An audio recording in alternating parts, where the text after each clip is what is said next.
Jamaah, oh jamaah, Alhamdulillah jamaah masih di Islam itu Indah dan hari ini kita sedang membahas tema Zikir BPJS bikin perasaan jadi senang, Masya Allah. Tapi mohon maaf nih, tadi ada pertanyaan saya belum dijawab, malah dikiranya pertanyaan pribadi. Ustadz, ini tuh kalau saya bertanya di sini itu saya tuh mewakili jamaah yang ada di rumah. Ustadz, tahu nggak sih sekarang tuh ya minyak lagi mahal, terus juga bukan mahal, susah didapetinnya. Gas juga pokoknya serba apapun tuh sekarang lagi naik gitu ya. Banyak teman-teman kita juga lagi ada kesulitan karena juga sakit gitu ya. Nah mohon izin, kalau saya tuh ngeliatin Ustadz Maulana tuh kayaknya happy terus, senang terus. Saya tuh pengen tahu sih rumusnya apa. Apakah ada gak sih zikir yang bisa kita baca agar kita itu terlepas dari segala kesulitan yang sedang kita hadapi? Mau Ustadz. Ada zikirnya. Saya izin, saya langsung aja. Satu hal buat kita, buat semuanya yang lagi nonton. Ayo sama-sama baca. La ilaha illa anta. La ilaha illa anta. Subhanaka. Subhanaka. Inni. Kuntu minadh zalimin. Kuntu minadh zalimin. Saya rasa ini doanya, zikirnya ini pasti semua pada hafal. Kenapa ini masyhur sekali? Banyak yang ngajarkan, bahkan di segala sisi pun diajarkan. Kesulitan dalam keadaan melahirkan, kesulitan hidup, kesulitan ada masalah yang bertumpuk. Sebagaimana kisahnya Nabi Yunus alaihissalam, istighfarnya Nabi Yunus ketika berada di dalam perut ikan paus. Kesulitan yang bertumpuk berada di dalam perut ikan, di dalam ikan paus itu membawa lagi ke dasar lautan di tengah malam. Ya Allah, di tengah lautan, di tengah malam, sekali lagi, di tengah lautan, di tengah malam, di dalam ikan paus. Lalu di dalam perut, di dalam lautan ini, dasar lautan di bawah. Itu luar biasa. Maka ini kalau mau ambil redaksinya berada dalam surah Al-Anbiya atau surah ke-21 di ayat 87. Silakan dicatat di surah Al-Anbiya atau surah ke-21 di ayat 87. Apa maknanya? Apa artinya? Tidak ada Tuhan selain Engkau, Maha Suci Engkau. Sungguh aku termasuk orang-orang yang zalim. Pengakuan. Kadangkala kita ini tidak mengakui masalah. Bagus itu kalau kita curhatnya kepada Allah. Jangan curhat sama manusia. Bisa bocor. Gak boleh ya curhat sama justru manusia. menambah masalah nanti. Bukannya selesai masalahnya malah nambah masalah baru nambah ya. masalah banget. Jadi bagusnya itu curhatnya sama Allah. La ilaha illa anta subhanaka inni kuntu minadh zalimin. Apa artinya? Untuk menghadapi kesulitan yang berlarut-larut, maka kita kembalikan kepada Allah. Pengakuan atas kemampuan kita. Tadi la haula wala quwata illa billah yang diajarkan oleh saya tadi, Syekh Muhammad, Masya Allah, Tabarakallah, bisa jadi pembelajaran. Saya juga teringat dengan Syekh Ali Jabir yang luar biasa, Allah yarham, Allah muliakan beliau. Amin. Ada doa yang sangat selalu diajarkan, doa keluar rumah, jangan sampai ditinggalkan. Bismillahi tawakkaltu alallahi wala haula wala quwata illa billah. Dan intinya dari surah Al-Anbiya ayat 80 tadi yang kita baca, zikir atau doanya atau istighfarnya Nabi Yunus ketika berada dalam perut ikan, ini adalah bentuk pengakuan. Kadangkala kita ini tidak sadar kalau kita tidak mengakui masalah kita, dosa kita, kemampuan kita. Kita kadangkala gimana ya? Selalu berbangga diri, selalu merasa lebih hebat, lebih benar. Keputusan kita sudah benar, sudah tepat. Mohon maaf, jangan salah. Bisa jadi atas apa yang kita lakukan mungkin karena ego kita.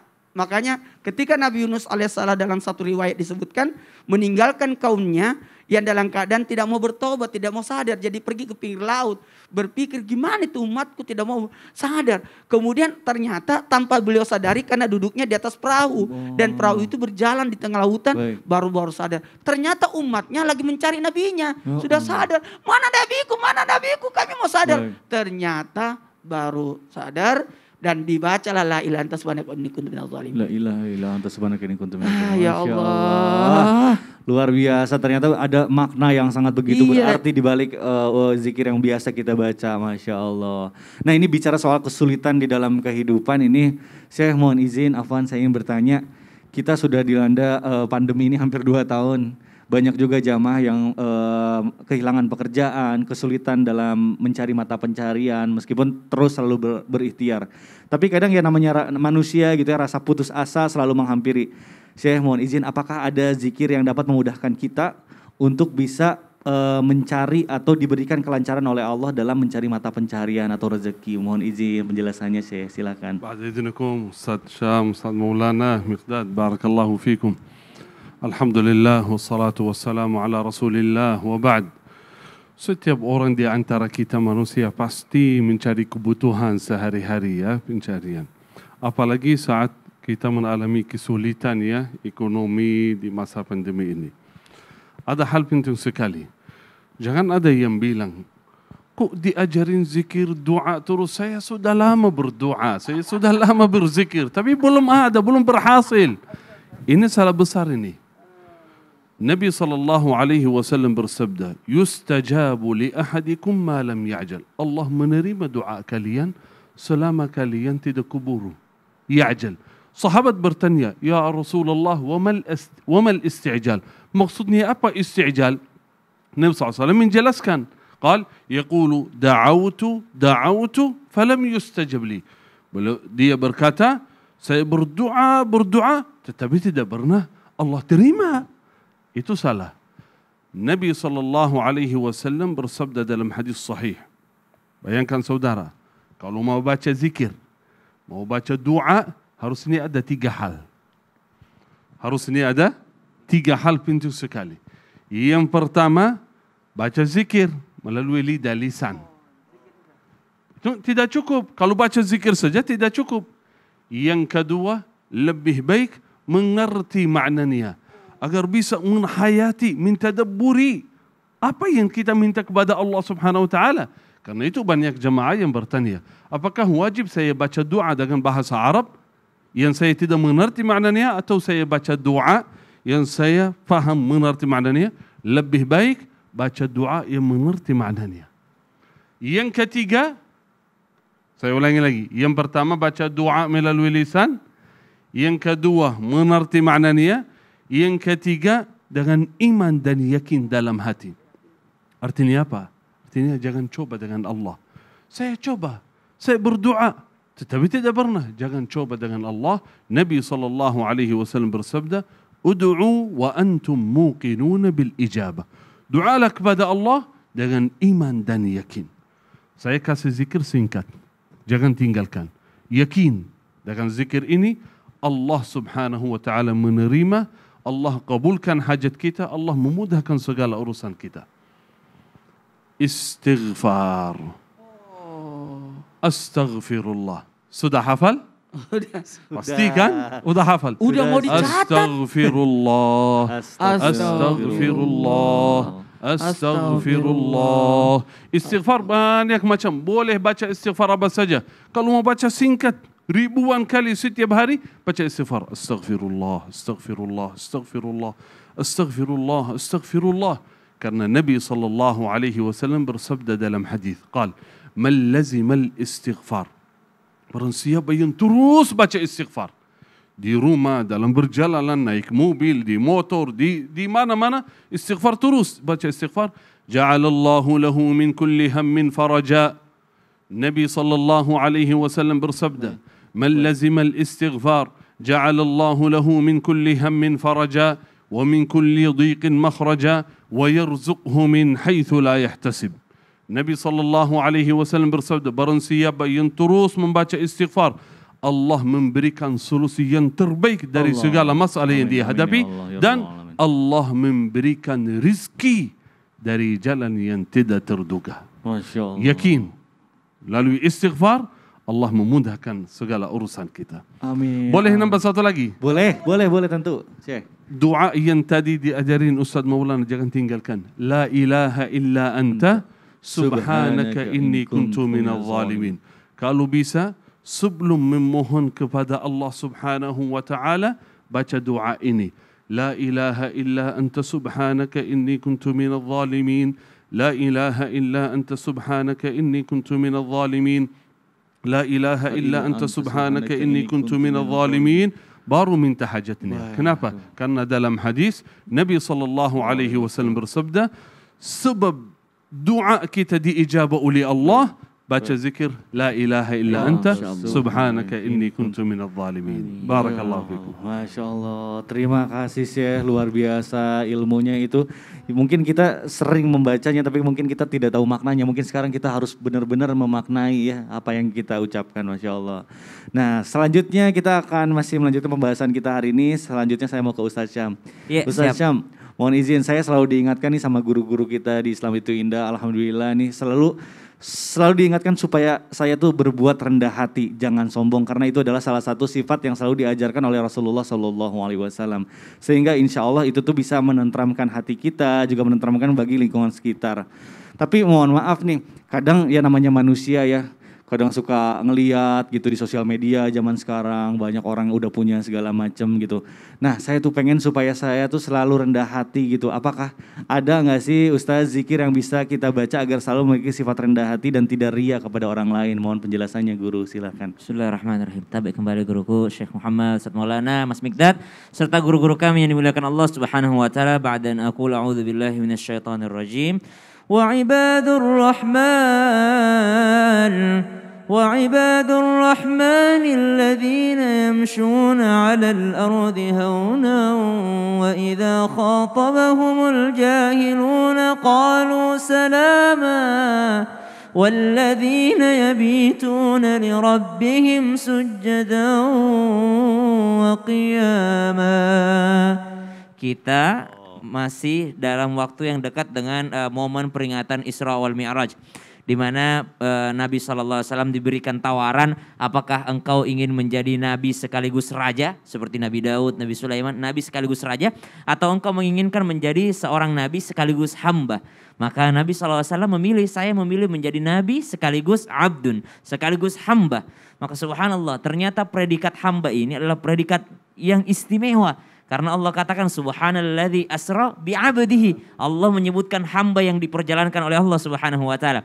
Dan dalam ayat yang sebelumnya tadi kami bacakan, wa ibadur rahman, hamba Allah yang Maha Pengasih, mereka kriterianya salah satunya yang pertama Allah katakan bukan yang banyak salatnya, banyak zikirnya, yang banyak sedekahnya, banyak hajinya, banyak puasanya, bukan. Allah katakan dan hamba Allah yang terpilih alladzina yamshuna 'alal ardi hauna wa idza khatabahumul jahiluna qalu salama. Mereka yang berjalan dengan rendah hati di atas muka buminya Allah. Maka saking pentingnya rendah hati nih. Dan Allah katakan rendah hati alal ard, di atas muka bumi. Jakarta bumi enggak Mikdad? Bumi. Makassar bumi enggak? Bumi. Arab bumi bukan? Bumi. Amerika bumi bukan? Bumi. Rusia, Ukraina bumi bukan? Bumi. Maksudnya apa? Dimanapun engkau berada rendah hatilah.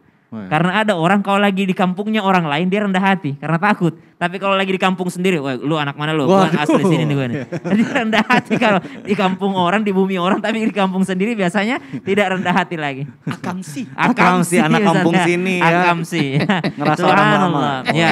Pejabat itu penghuni bumi, pemerintah penghuni bumi, Betul. anak kecil penghuni bumi, orang kaya penghuni bumi, orang miskin juga penghuni bumi. Maksudnya apa? Engkau rendah hati di atas muka bumi, siapapun yang engkau ajak bicara rendah hati lah. Allah. Karena banyak orang kalau kepada orang berpangkat, berpejabat, subhanallah, iya buang, iya, iya. Betul. Tapi kepada anak kecil sombong, naudzubillah min dzalik. Kepada orang tuanya sendiri dia sombong. Maka rendah hati itu kepada siapapun engkau berbicara, dimanapun engkau berada, tetaplah engkau bersikap rendah hati. Dan ada doanya ternyata. Nabi SAW pernah meminta ini, dan ini sedikit mengagetkan kepada kita kalau kita tidak menelusuri apa makna daripada doa Nabi SAW. Nabi meminta, Allahumma ahyini miskina. Ya Allah, hidupkan aku miskin, wa amitni miskina, matikan aku miskin, wahsyurni zumratal masakin yaumal qiyamah, dan kumpulkan aku bersama orang miskin di hari kiamat.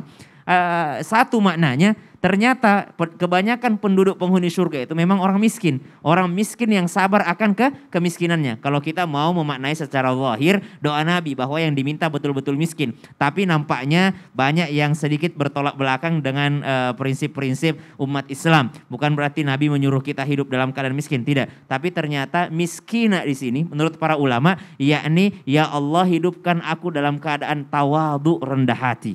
khusyuk dan tawadhu. Maka miskinah di sini maknanya adalah, ya Allah jadikan aku hamba-Mu yang hidup dalam keadaan khusyuk dan tawadhu. Amin ya rabbal alamin. Oh, Masya Allah. Tapi kalau nggak ngerti maknanya bahaya juga ya. Takutnya malah minta miskin Minta sama miskin. Allah. Nanti malah dimiskinin bener, Masya Allah. Jadi penting memaknai dan menafsirkan apa yang kita bacakan juga. Betul, yang karena beda miskin, beda fakir. Betul, Nah. betul, Masya Allah. Terima kasih Ustaz yang penjelasannya luar biasa. Masya Allah, jamaah luar biasa, ini juga sudah banyak sekali pertanyaan yang sudah masuk ke sosial media Islam itu Indah. Mungkin sekarang juga kita akan kasih kesempatan lagi jamaah untuk pertanyaan akan dijawab sama guru-guru kita. Sekarang langsung aja kita masuk ke segmen Tanya Dong Ustadz. Kami semua tanya dong Ustaz. Masya Allah, Alhamdulillah. Langsung aja kita bacakan yuk pertanyaan pertama yang sudah masuk ke Instagram Islam itu Indah. Ada pertanyaan dari Rama, Masya Allah. Assalamualaikum Pak Ustadz. Waalaikumsalam warahmatullahi wabarakatuh. Mau nanya nih, kalau misalnya saya sedang berdiam diri dalam artian sedang tidak ngapa-ngapain, tapi diamnya sedang baca zikir, tetapi kelakuan saya kurang baik, masih ngomong kasar, itu bacaan zikir saya tuh kira-kira diterima nggak ya? Masih sering bermaksiat juga, masih sering berdosa. Nah ini mohon penjelasannya. Oh baik, mungkin Syekh boleh dijawab dengan tausiah, silakan Syekh. Silakan. Masya Allah. Alhamdulillah wassalatu wassalamu ala rasulillah. Allah berfirman dalam Al-Quran, Ba'da a'udhu billahi minasyaitanir rajim, Innal hasanati yudhibna as-sayyi'at. Innal hasanati yudhibna as-sayyi'at. Sesungguhnya kebaikan mampu menghilangkan segala keburukan. Jangan karena dosa kita tinggalkan kebaikan. Jangan karena kesalahan kita tinggal taat kepada Allah Subhanahu wa ta'ala. Karena tidak ada di antara kita yang sempurna. Tidak ada di antara kita yang bersih, murni. Tidak pernah bersalah, tidak pernah berdosa. Pasti semuanya berdosa, bersalah. Solusinya gimana? Selalu kembali kepada Allah Subhanahu wa ta'ala melalui zikir. Itu zikir melalui istighfar. Nabi sallallahu alaihi wasallam bersabda dalam hadis, qal man adhnaba dhanban, barang siapa yang berdosa lalu dia mengucapkan astaghfirullahal azim wa atubu ilaih. Astaghfirullahal azim wa atubu ilaih, ghafarallahu lahu. Allah mengampuni dosanya. Berarti jangan berpikir gimana dosa saya, gampang diampuni oleh Allah Subhanahu wa taala. Yang penting kita niat bertaubat dan kembali kepada Allah Subhanahu wa taala. Ya, jangan ada yang berkata, "Kok saya selalu berdosa? Saya sering berdosa." Saya tidak mau bertaubat. Kenapa? Karena sering ada yang bisik, "Kok bertaubat, beristighfar, balik lagi dosa lagi." Bertaubat dosa lagi. Ya, kalau taubat yang benar atau terus berdosa sampai puas, sampai selesai baru kembali kepada Allah Subhanahu wa taala. Kata ulama itu bisik syaitan.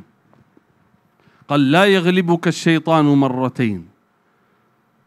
Jangan tertipu dengan syaitan dua kali. Yang pertama, jatuh dalam kotoran dosa. Yang kedua, tidak mampu bertaubat dan beristighfar kepada Allah Subhanahu wa taala. Dan kabar gembira, Allah sangat mencintai orang yang berdosa, yang selalu bertaubat kepada Allah. Inna Allah yuhibbut tawwabin. Inna